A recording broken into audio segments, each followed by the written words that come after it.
नमस्कार। आज मैले फेरि भगवद् गीताको प्रथम अध्यायको 4औं श्लोक लिएर आएको छु, जसको उच्चारण हुन्छ अत्र शूरा महेश्वासा भीमार्जुनसमायुधि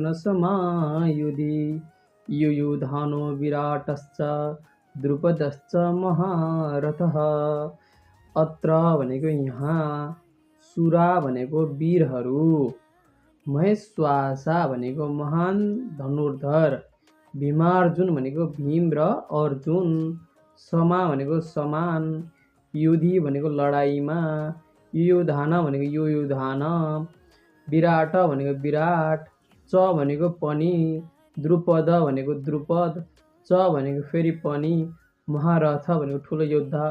अब यसो सबैको अर्थ के हुन्छ? यो श्लोकले भन्न खोजेको के हो भन्दाखेरि यहाँ यो पाण्डव सेनामा भीम र अर्जुन समानका लडाइँ गर्ने महारथी युयुधान, विराट तथा द्रुपद जस्ता अनेक वीर धनुर्धारीहरू छन् भनेर यस श्लोकमा भन्न खोजिएको छ।